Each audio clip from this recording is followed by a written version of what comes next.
जय हिंद दोस्तों। तो कैसे हैं आप? दिव्य जानवरों को मार रहा है शिकायत शिकारी। वो यहाँ है। 17वीं सदी में नॉर्थ अमेरिकन ग्रेट प्लेन्स पर कोमांचे ट्राइब रहता था, जो नेटिव अमेरिकन का एक ग्रुप था। वे लड़ाकू थे और तीरंदाजी और घुड़सवारी में माहिर थे। कासा उसी ट्राइब की मेंबर थी। हालांकि वो एक औरत थी, लेकिन उसका दिल एक बाज जैसा था। ट्राइब की औरतें हर दिन जंगली सब्जियां इकट्ठा करने के लिए जिम्मेदार थी, लेकिन उसे शिकार करना ज्यादा पसंद था। कासा खाली समय में जंगल में अपनी शिकार स्किल्स की प्रैक्टिस करती थी। उसके उड़ने वाले तीर बहुत ताकतवर और सटीक थे।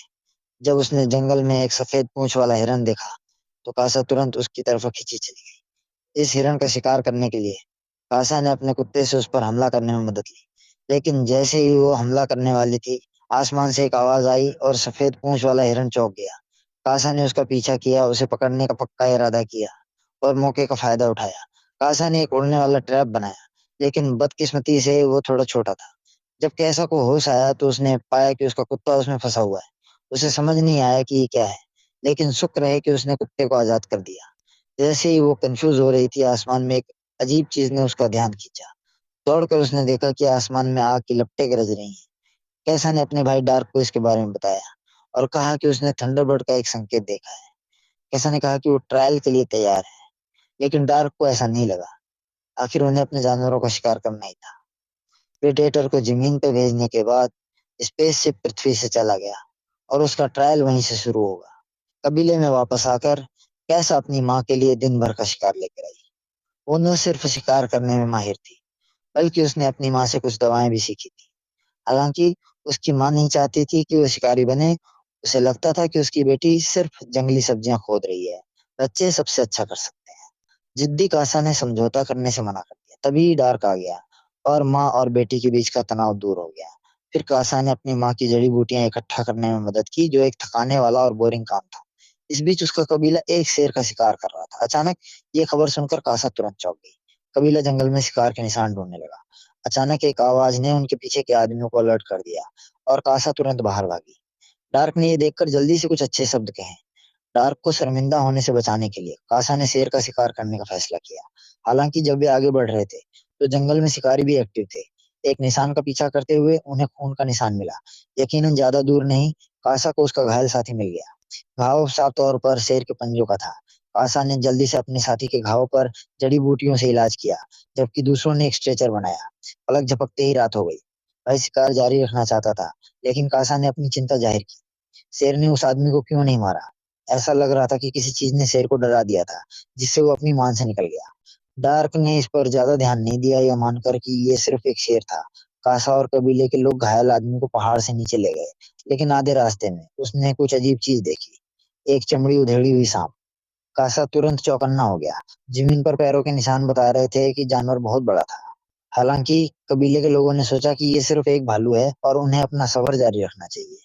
उन्होंने कासा से कहा कि वो ज्यादा देर न रुके, लेकिन कासा नहीं मानी। उसे अपने भाई की सुरक्षा की चिंता थी, इसलिए वो वापस जंगल में चली गई।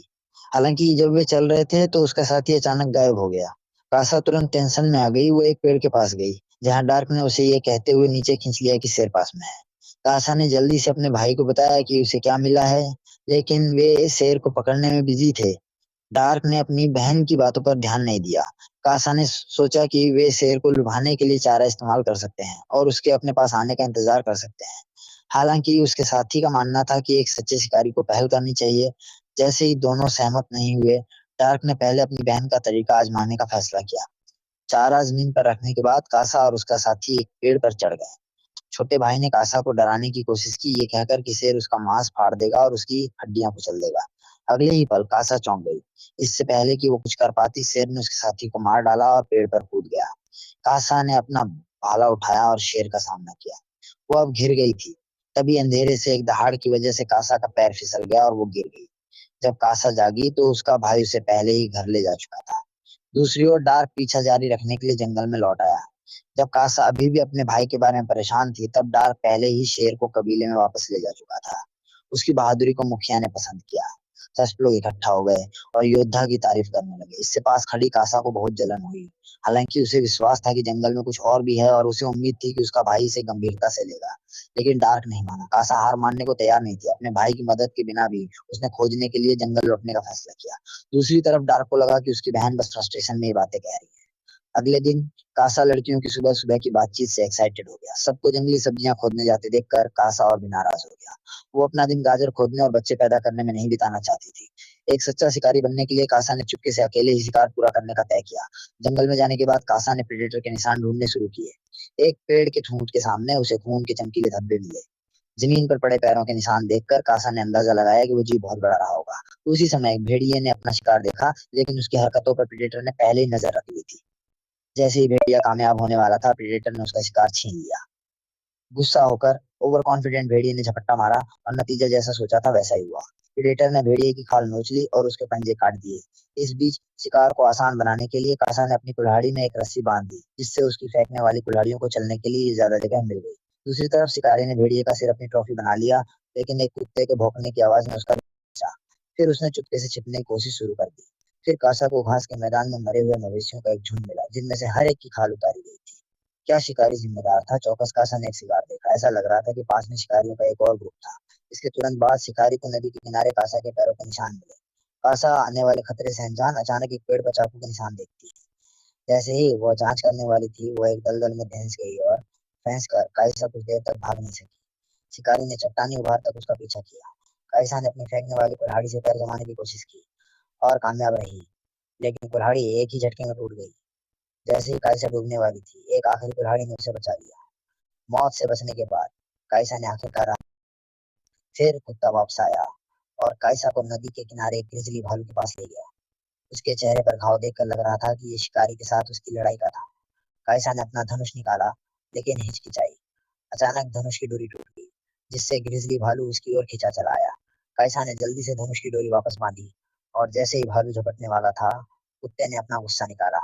काइसा उसका पीछा करने के लिए वापस मुड़ी, लेकिन भालू के सामने धनुष और तीर बेकार थे। काइसा जल्दी से जान बचाने के लिए नदी में कूद गई और सूखी लकड़ी के ढेर में छिप गई। गुस्से में ग्रिजली भालू ने अंदर घुसने की कोशिश की, लेकिन अगले ही पल वो चला गया। काइसा अपनी हैरानी से बाहर आई और देखा कि ग्रिजली भालू हवा से लड़ रहा था। जैसे ही वो सदमे से लड़खड़ा रही थी, शिकारी ने तुरंत ग्रिजली भालू को मार डाला। इस सीन को देखकर कैसा को अपने होने का शक होने लगा। डर कर वो नदी में कूद गई और भाग गई। शिकारी ने कैसा की मौजूदगी देखी। शिकारी से पीछा छुड़ाने के बाद कैसा जंगल में अपने कबीले से मिली। उन्हें डाकुओं ने उसे ढूंढने के लिए भेजा था।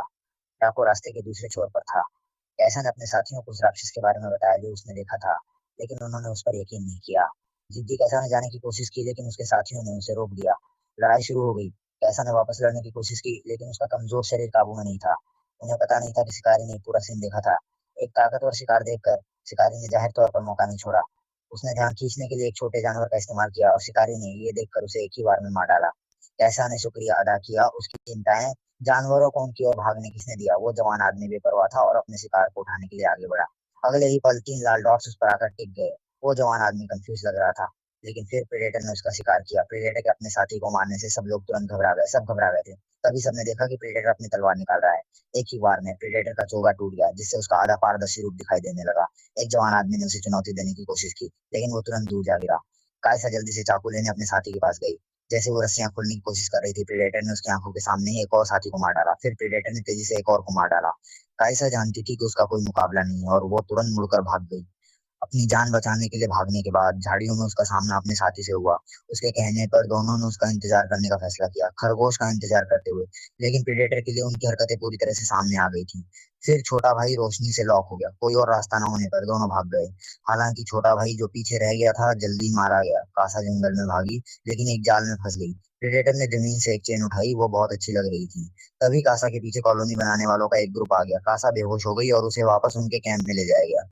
जागने के तुरंत बाद कासा ने बड़े भाई के शरीर पर जानवर की खाल देखी। उसे जल्दी एहसास हो गया कि इन लोगों ने सभी भैंसों को मार डाला है।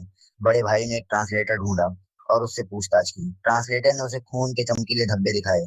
पूछा कि क्या उसके पास प्रेडेटर के बारे में कोई सुराग है और उनसे बदला लेने में मदद करने की भी पेशकश की। कासा ने साथ देने से मना कर दिया और तुरंत मना कर दिया। लेकिन बड़ा भाई अपनी बात पर अड़ा रहा। उसने उसे मजबूर करने के लिए एक पकड़े गए डार का इस्तेमाल किया। अपने भाई को तकलीफ में देखकर कासा के पास सब कुछ कबूल करने के अलावा कोई चारा नहीं था। फिर कॉलोनी बनाने वालों ने भाई बहनों को बांध दिया। एक पेड़ में छिपकर वे घात लगाकर बैठे थे, इस उम्मीद में कि प्रेडेटर को जाल में फंसा लेंगे। लेकिन जैसे मेंढक सिकाड़ा का पीछा करता है पीछे ओरियोल से अनजान, प्रेडेटर ने पीछे से चुपके से हमला कर दिया। जब तक कॉलोनी के लोगों को समझ आया कि क्या हो रहा है, ये जगह उनकी कब्रगाह बन चुकी थी। फिर भाई बहन ने प्रेडेटर का शिकार देखा। डार्क को लगा कि सब खत्म हो गया, लेकिन कासा इससे सहमत नहीं थी। उसे लगा कि प्रेडेटर को चारे में कोई दिलचस्पी नहीं है, क्योंकि जब वो फंसी थी तो प्रेडेटर ने कोई हरकत नहीं की थी। तभी प्रेडेटर गलती से जाल पर पैर रख दिया। कॉलोनी के लोगों ने खुशी मनाई और उसे पकड़ लिया। हालांकि अगले ही पल प्रेडेटर छूट गया और बिजली की तेजी से जवाबी हमला किया। प्रेडेटर के ध्यान भटकने का फायदा उठाते हुए उसके पीछे वालों ने गन पाउडर गन से छिपकर हमला किया। प्रेडेटर की शील्ड ने तुरंत नुकसान को कम कर दिया। गुस्से में प्रेडेटर ने हत्याओं का सिलसिला शुरू कर दिया। चाहे कितने भी लोग उसे घेर लें, वे सभी एक के बाद एक उनके सामने ठंडी लाशें पड़ी थी। मोटे आदमी ने अपने मुस्कटेर दस्ते का नेतृत्व करते हुए एक नया हमला किया। इस बीच भाई बहनों ने दोनों पक्षों के बीच गतिरोध का फायदा उठाते हुए रस्सियों को काटने के लिए जल्दी से जमीन पर एक जाल का इस्तेमाल किया। फिर प्रेडेटर ने हथियारों से बचने के लिए कमांड दी और जाने से पहले लोगों के लिए एक सरप्राइज छोड़ दिया। सब लोग देखने के लिए इकट्ठा हुए, लेकिन मोटे आदमी को अकेले ही खतरे का अंदाजा हो गया। कासा के भागने के थोड़ी देर बाद बम फट गया। भाई बहन अलग हो गए। कासा कुत्ते को ढूंढने के लिए कैंप लौट आई, जबकि डाकुओं ने घोड़ा ढूंढने का प्लान बनाया। अपने कुत्ते को मरते हुए देखकर कासा आगे बढ़ी। एक रोमांचक लड़ाई के बाद कासा ने कॉलोनी के लोगों को सफलतापूर्वक काबू कर लिया। घायल प्रेडेटर तेजी से खुद को ठीक कर रहा था और कासा भी वही कर रही थी। लेकिन जब कासा का ध्यान भटक रहा था तो ट्रांसलेटर ने अपनी बंदूक निकाली और उसे रोक लिया। ट्रांसलेटर कासा को मारना नहीं चाहता था, बल्कि उसने उससे मदद मांगी, क्योंकि उसका पैर पहले से ही लोहे से बंधा हुआ था। प्रेडेटर ने ट्रांसलेटर का हथियार काट दिया। मदद के बदले में ट्रांसलेटर कैसा को गन पाउडर गन चलाना सिखाने के लिए तैयार हो गया। डील आसानी से हो गई और कैसा ने जल्दी ही इसे चलाना सीख लिया। ट्रांसलेटर को मेडिकल ट्रीटमेंट भी मिला। अचानक जंगल से एक आवाज आई। काइसा ने छिपने का फैसला किया, जबकि ट्रांसलेटर अजीब तरह से मरा हुआ होने का नाटक कर सकता था। प्रेडेटर के आने के बाद उसने आसपास देखा। समझदार काइसा ने देखा कि प्रेडेटर ने उस ट्रांसलेटर को नहीं देखा था जो मरने का नाटक कर रहा था। अगले ही पल ट्रांसलेटर गलती से उस पर चढ़ गया और सुअर जैसी चीख मारी। चीख सुनकर कुत्ता अचानक दौड़ कर आया। जैसे ही प्रेडेटर निशाना लगा रहा था, घोड़े पर सवार डाक ने एक डंडे से उसका मास्क तोड़ दिया। भाई ने सफलतापूर्वक प्रेडेटर का ध्यान अपनी ओर खींचा। काइसा ने जल्दी से गन पाउडर गन लोड की।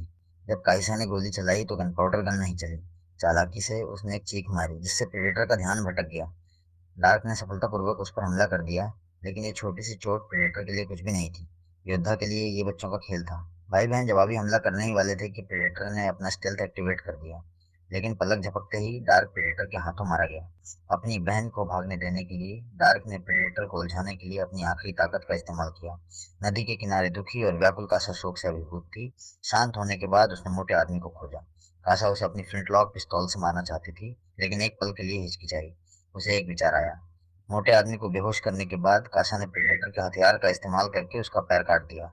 जब मोटा आदमी जागा तो उसने फ्लिंटलॉक पिस्तौल उठाई और बदला लेने की तैयारी की। लेकिन मोटे आदमी को यह एहसास नहीं था कि उसे निशाना बनाया जा रहा था। निश्चित रूप से आग की रोशनी से आकर्षित होकर थर्मल इमेजिंग का उपयोग करते हुए प्रेडेटर ने यहाँ अपना रास्ता खोज लिया।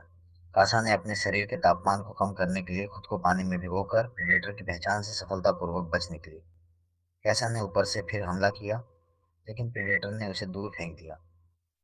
कुत्ते की मदद से कैसा फिर से बच निकला, लेकिन प्रेडेटर ने तुरंत हमला कर दिया। जल्दी से रिएक्ट करते हुए कैसा ने जमीन पर पड़ा भाला उठाया और तेजी से प्रेडेटर का हाथ काट दिया। आखिर ये प्रेडेटर का हथियार था और कैसा कामयाब नहीं हुआ। लेकिन कैसा के पास अभी भी एक ट्रिक थी। वो उसे दलदल में फुसलाना चाहती थी, लेकिन प्रेडेटर ने उसे कसकर पकड़ रखा था। उसे भागने नहीं दे रहा था। जैसे ही उसका सिर काटने वाला था, कैसा ने अपने दांत निकाले और उसे वापस चाकू मार दिया। इस समय प्रेडेटर पहले से ही जख्मों से भरा हुआ था। उसकी कमजोरी का फायदा उठाते हुए कैस और कुत्ते ने मिलकर प्रेडेटर को बांध दिया। वो कूदा और प्रेडेटर को दलदल में घसीट ले गया। लेकिन लड़ाई अभी खत्म नहीं हुई थी। प्रेडेटर फिर से खड़ा हो गया। इस भयानक लड़ाई को खत्म करने के लिए प्रेडेटर ने अपनी बंदूक निकाली। लेकिन कैसा को पहले ही मास्क का काम समझ आ गया था। हथियार को एक्टिवेट करने से टारगेट पर एक ट्रैकिंग लॉक लग जाता था, जिससे ये पक्का हो जाता था कि गोली कैसे भी उड़े, वो एक पल में लॉक टारगेट पर लग जाएगी। अपनी समझदारी और हिम्मत से कैसा ने आखिरकार घमंडी एलियन मॉन्स्टर को हरा दिया, अपना शिकार ट्रायल पूरा किया और अपनी लूट का माल हासिल किया। ये शानदार पल आखिरकार कैसा का था। शुरू में मुझे लगा कि कहानी बोरिंग होगी, लेकिन असल कहानी हैरानी की बात है कि बहुत असरदार थी। प्रेडेटर का कोर शानदार ढंग से दिखाया गया था।